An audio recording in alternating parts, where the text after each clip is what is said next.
If you've been diagnosed with a lumbar or low back disc herniation, you might think surgery is your only option. But in reality, only a small number of cases require surgery, and chiropractic care can help you get the pain relief that you need. My name is Dr. Robin Armstrong. I'm a chiropractor at Willowbrook Chiropractic in Langley, and today I'm going to show you a few of the treatments we might use with you if you're suffering from a low back disc herniation. Now, first of all, how do you know if you have a disc bulge or a disc herniation?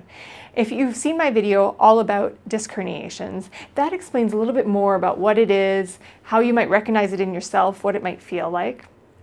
Now, the definitive way we diagnose it is by advanced imaging like MRI or CT scan, but sometimes we're not able to get that quickly. So often we'll go off of the information we gather in our detailed history as well as our thorough physical exam. And the physical exam will also guide us towards what nerve might be impacted based on where you're feeling the pain or the numbness and tingling, or where you might have weakness in your leg or foot. Now, after that, we're going to choose which treatments are right for you, and it might look a little bit different if you're in a lot of pain. If you're having difficulty moving, we are going to minimize the amount of moving that you have to do, getting on and off the table or rolling around on the table.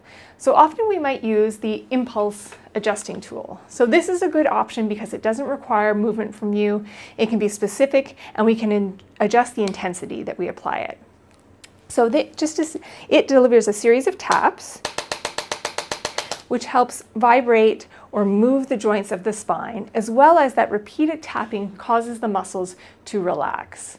When we have a low back problem, such as a disc herniation, the muscles can tense up. They're trying to protect you, but often it's an overreaction, which adds to your pain. So we really want to calm down those tight muscles. And both Dr. Freedman and I have been trained in a technique called active release technique, which involves holding a muscle as we move. So we pin it and we stretch the muscle. And this can also be done when you're lying on your stomach. We might work on some of the muscles around the low back and the pelvis, adding some movement as we apply pressure. Or we might do that with you lying on your side.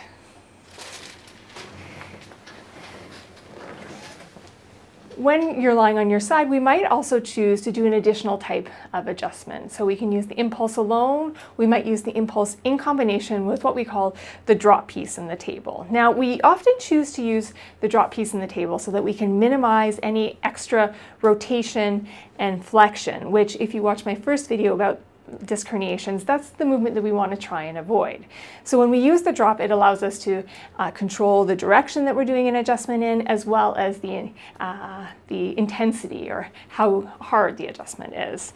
So we pop up a piece on the table, we position you so that your spine's in neutral, and then we apply a force so that it drops down. So that gets the joints of the spine moving, which is going to decrease your pain. It might also decrease the pinching sensation that's irritating the nerve, and hopefully calm down the symptoms that are going into your leg if you have any. Now, this is just a few of the treatment techniques that we might use with you. We're also going to talk about what you can do in your life to decrease your pain. So positions that might help calm your pain down, what you're doing in your work or your home life that could be contributing to your pain and how you can do that differently, and figure out ways that you can get back to movement and exercise. I've also done a video all about exercises for lumbar disc herniation, which you might want to look at as well. We post regular content on YouTube, Facebook, and Instagram. If you want to book in with us to get treatment for your low back disc herniation, you can book online at willowbrookchiropractic.com. If you have any questions about what I've talked about here today, please feel free to ask myself, Dr. Robin Armstrong, or Dr. Jody Freedman. We're always happy to help.